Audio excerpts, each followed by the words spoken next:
For raping little girls, there's no rationale. Israel left Gaza in 2005. We took out the army. We took out the Israelis who were living there. We dismantled the temples, took them out. We dismantled burial grounds and moved them. A terribly difficult time at this point in time. We appreciate you giving your time to us and speaking to us quickly on this war which has broken out. I first want to start by asking you, how is your family? Have you been in touch with them? The answer about my family is the same answer that when you asked me about myself. They live in the central part of Israel. So they're experiencing daily, even now as we speak, a little while ago, there were alerts and alarms because rockets were being fired at them. And over 5,000 rockets have been fired in the past 5 or so days onto Israel from the Hamas terror group. But again, if you compare to the massacre and the atrocities that went on by the Hamas terrorists in the south of Israel, but it's a very, very difficult situation because Israel is a very small country. We're less than 10 million people. So when 1,300 people are killed, then, you know them. They're either your family or your extended family or your good neighbor's cousin. Like you rightly mentioned, Israel is a really small country and everybody knows everybody is connected. It's a small state. Could you give us a sense of, just for our viewers, into, what this would translate into from an Indian perspective? I will say 2 things. One, we're about the size of the state of New Jersey in the U.S. Okay, just so it does give some perspective. And population-wise, we're as much or a little less than in the city of Bangalore. So just for comparison's sake, everything is very small and everything is felt very much on us. Somebody told me this, and I'm sorry, math is not my forte. But the people, if we count, we do Israel population versus India population. So that if we, God forbid it ever happened, but if percentage wise we translate it into India, that would mean that about 140,000 people have been killed here in India. So just for the magnitude of how what a huge percentage it is and how much it's affecting every single one of us.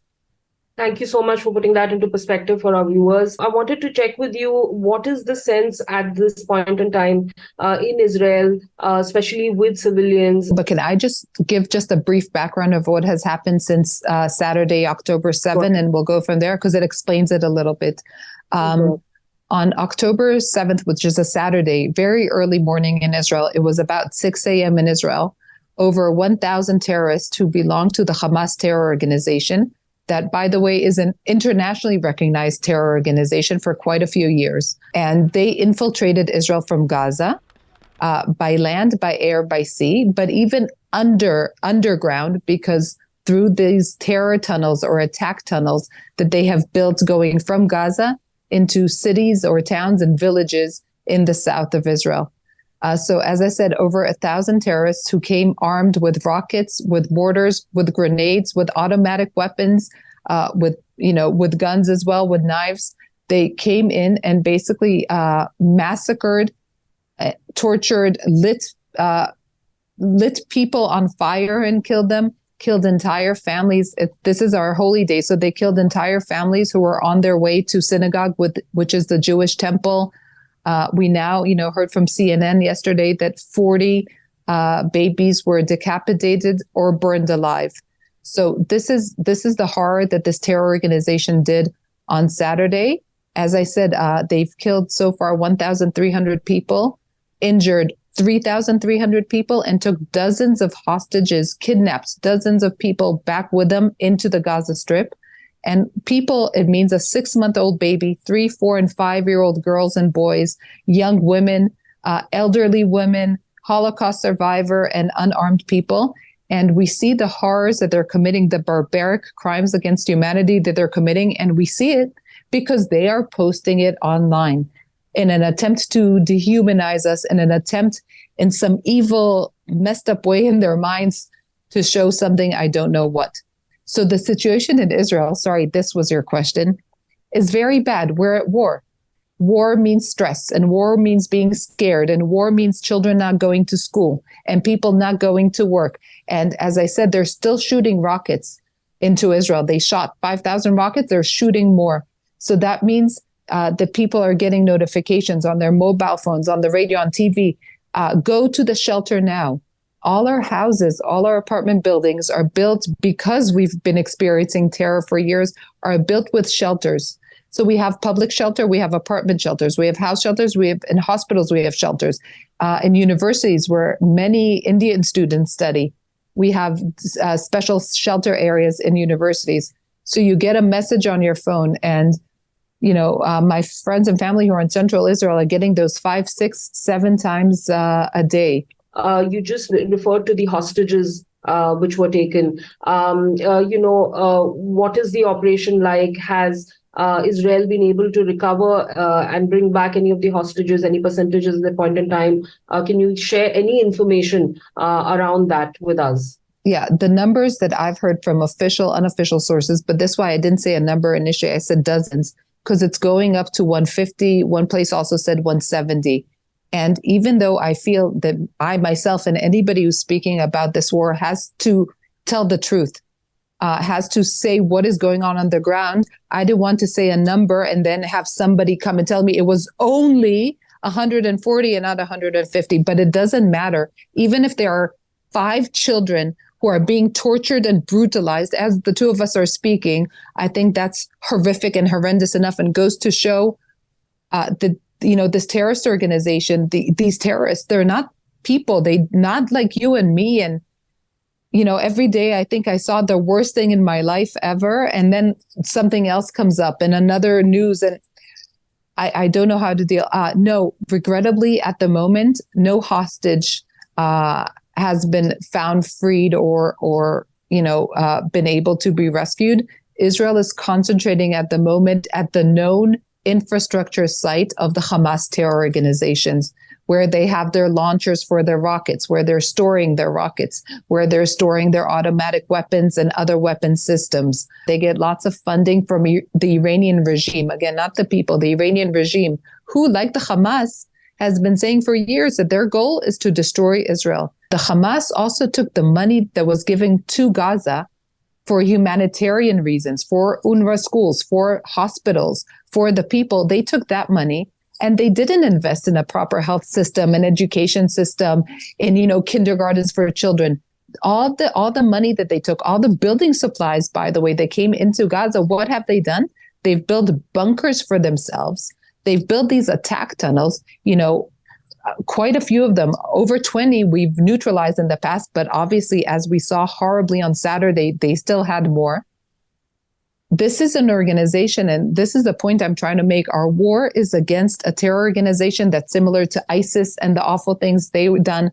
It needs to be stopped. It's not against anybody or anything. It's against this terror organization that's been saying, we want to destroy you. What has the global reach out been like? What is the global reaction? How are you interpreting it? The global reach out from the United States to India, Europe, South America, Australia, New Zealand, really, really everywhere, has been very supportive. People, politicians, position holders, media people, they are condemning this horrific attack, unequivocally condemning it. Saying Hamas is doing crimes against humanity. Hamas is a heinous terror organization. We condemn this. And secondly, what we're seeing, which is very important to us, is saying we understand, and Israel needs to fight this cancer. Israel needs to fight these terrorists. Israel needs to make sure that this terror organization is destroyed.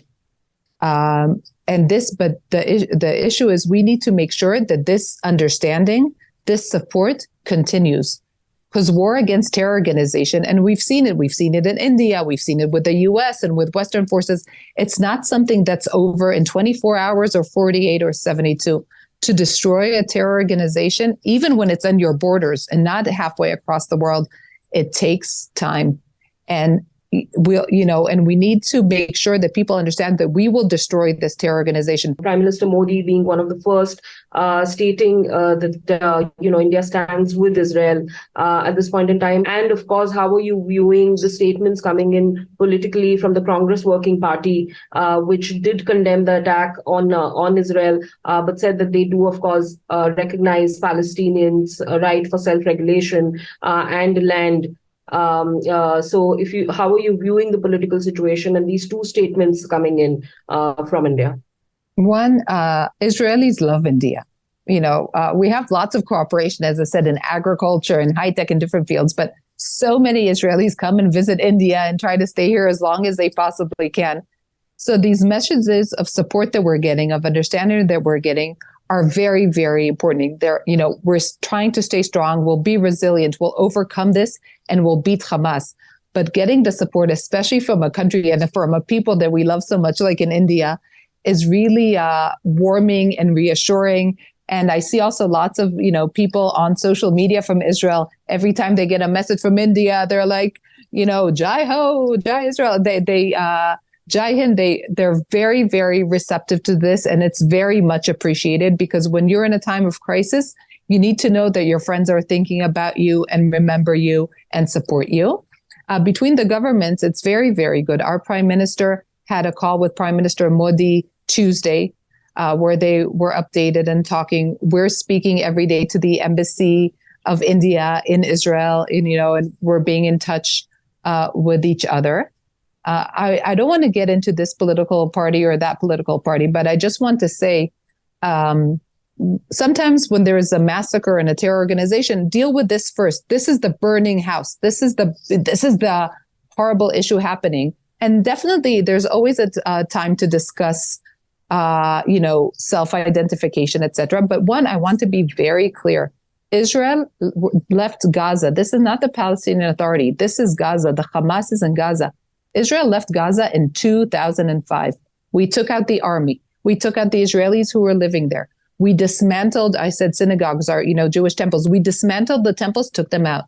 We dismantled burial grounds and moved them. So from 2005, Israel is not in Gaza. So don't talk to me about Israel being in Gaza. And one, there's no rationale for this behavior. For raping little girls, there's no rationale. One. But secondly, we're not there. Hamas took over Gaza, first in internal elections, and then by shooting at their political rivals, killing political rivals. They took over Gaza in 2007. And I won't go back to my previous answer to you, but Gaza is by the sea. They could have made it, they could have bettered their lives of the people living there. They could have done a lot for the 2 million people living in Gaza. But they consciously, because their only aim is to destroy us, they have done nothing for the people of Gaza. As we said, right? We spoke about definitely funding from Iran, but that goes to their military purposes. But the international community has given billions and billions of dollars throughout the years, and they did not go to the people of Gaza. We've been saying it for many years now.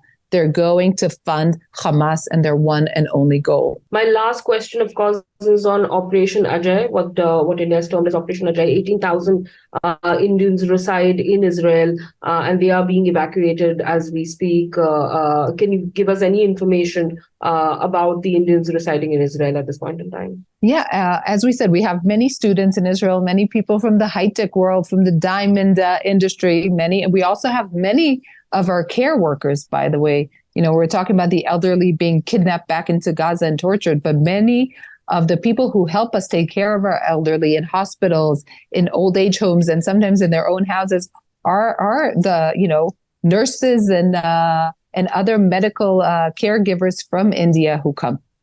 Yes, and as I said, we're in touch, definitely, our embassy is in touch with the MEA, and we're in touch with the embassy in the Indian embassy in Israel. They're starting to take flights for people who want to leave, or Indians who want to leave Israel and come back home to India, which makes a lot of sense. Thank you so much for talking to us. Thank you very much again for this very deep conversation. Thank you.